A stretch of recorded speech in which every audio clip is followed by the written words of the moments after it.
Hi and welcome back. We have with us here today Josh and Julianne from Botanical Creations. Before the break we were talking about gardens, your outdoor gardens, and basically how to maneuver having a garden while having pets at the same time. So if you just want to talk a little bit about the bulbs that you were talking about. Yeah, so as I mentioned, the bulbs are, they contain that crystal on the base of them that's highly toxic. And with dogs digging in the gardens, they think it's a ball or a toy and they'll get in there and well, they're highly poisonous, so that's something you really want to watch out for, because if your dog gets into that, well, first thing you want to do is probably call the vet, emergency vet, and next thing you want to do is go to the bank and get some good money out, because it's not going to be cheap, right? Right. So some ways that you can prevent that from happening are by installing a small fence around that garden bed to contain the plants to the inside and the pets to the outside, right? It could be something in like a chicken wire fence, or else a small decorative wooden fence. Usually works quite well to help keep them out. And then also the biggest thing is working with your pets and training them that it's not right to go in there, right? You don't want them going in there and digging it up, for one, because you probably put a lot of work in there to get it looking the way it does, and for two, well, it's downright toxic to them, right? So those are two major things that you kind of want to do to keep them out of there.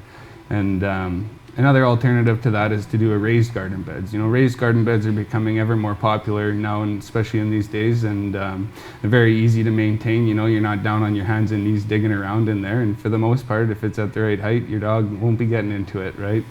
And the ultimate solution for these types of plants is to just eliminate them entirely, right? They're beautiful and everything, but is it really worth risking your animal's safety? So let's talk about the toxic plants or vegetables that you would find in an average garden, and which ones we should eliminate. Yeah, absolutely. So like your bulbs are a very common one that is pretty much all your bulb plants are very toxic to animals, and same with your, well, what do we got, Julianne? What are some very common toxic ones that you grow? Hydrangeas. A lot of people grow those in the yard and they're very toxic. Your lilies, right? Lilies, tiger lilies are another one, very common, and the same, they have the bulb with the crystals on them, so it can definitely make them sick. Not only the bulb, but the leaves and the petals too. Okay. It only takes a couple of them to make them sick. So Easter just passed and lilies were all over the place. And I just found out a few years ago that lilies were so deadly and toxic to cats. Do you want to tell me a little bit about lilies in particular, because people have these all over?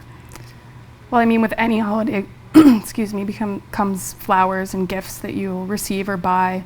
With Easter just passing, the lilies are definitely something to be aware of. With Mother's Day coming up, mums are another thing that are very toxic to cats and dogs. Christmas time, the poinsettias, that's another thing, very toxic to cats. And they like to chew on them because they're that dark green color. Wow, poinsettias, I didn't know that poinsettias were as well. So yeah. Yes, so that doesn't mean that you have to avoid completely buying these plants and keeping them in your home. It just means that you have to be more cautious, right? Take the preventative measures, put it in a shelf that they're not going to be able to get at. Hanging baskets are great, they're up in the air and well, it's completely out of reach from children and pets, right? So that's another alternative to having them in the house, right? So we have some common toxic plants here today. If you could just introduce them and then tell me a little bit about each one, that would be great. Okay, sure. So first off, right in front there, that's this guy here? Yeah, that one. Okay. There's a sago palm, it's called, and it's a highly toxic plant. And well, most curious cats would love to get into it. So that's one you really want to be careful with, because it's highly dangerous for them. If even just ingesting a small amount is enough to put them in into the vet and having to get. Is it the base that's toxic or the leaves? It's both. It's both? Yeah, actually, and it's got a very high toxicity level, so that's something you really want to watch. I don't recommend keeping them in the home if you got a curious cat or dog, but it can be done. And same thing, putting it in a higher spot where they're just unable to get at it, or if that's not an option, I would suggest not growing them at all in the home, right? And what do we have here? That one there, that's a Dracaena plant. Most of them are, there's a couple varieties of it, and I believe most of them are toxic. This one's a worry because it almost reminds them of grass, so they'll definitely want to chew the foliage on it, and that can make them very sick. It almost has the same look as a spider plant. Spider plants are a safe one though. Okay. Cats will notoriously chew those ones, so definitely keep them in a hanging basket if you have them, but they aren't toxic, but your cat will. definitely So do a good number on it. alternative to something like this Yeah. would be Absolutely, a spider yeah, plant. for sure.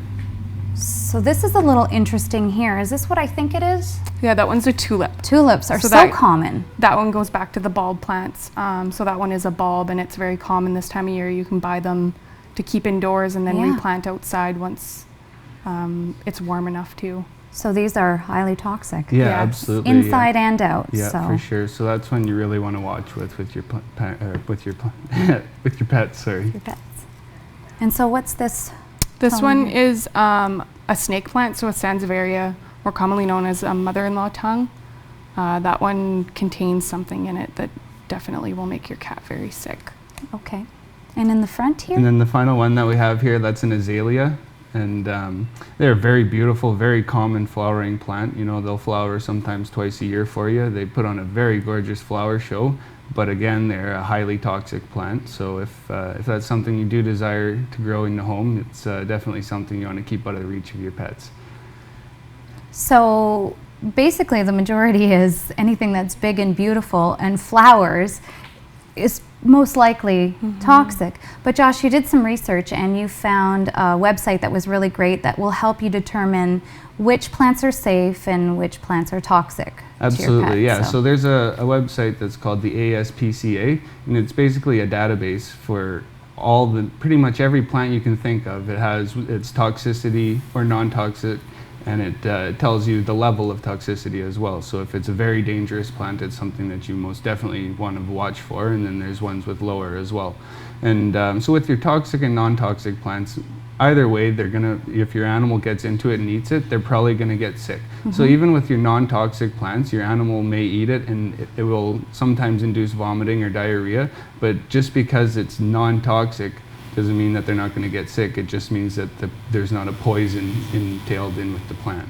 So basically, to be safe, do your research, check out the ASPCApro.org website to just figure out what you can have indoors, what you can't have indoors, what you can put in your garden, your vegetable garden and otherwise, and what you can keep inside. There are, as we learned today, some really beneficial plants for animals, and there are some that are deadly. So I just wanted to talk a little bit about the effects of toxicity and that poisoning on your animal.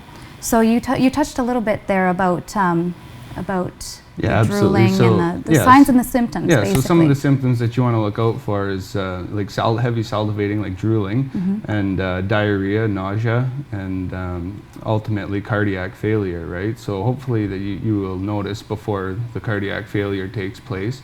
So, you know, when that happens, you want to immediately call your vet, and even if it's emergency vet, get them there as quick as possible and take note. Notice what plant that they were getting into, and if you can, take that plant with you, or if you know exactly what it is and its toxicity levels, bring that information with you to the vet, because that's crucial for them to know before they can start to care for your animal, right? Right, okay. So you guys are on hand if anybody has any questions about plants and whatnot. And so how can people reach the two of you? So currently we are just operating with our Facebook page. We don't have a storefront yet. Hopefully in the future we'll have one open, but and we're also working on a website, so that'll be up and running in the future. But as for now, we've got our Facebook page, and you're more than welcome to send us a message and we'll help you out as best as we can.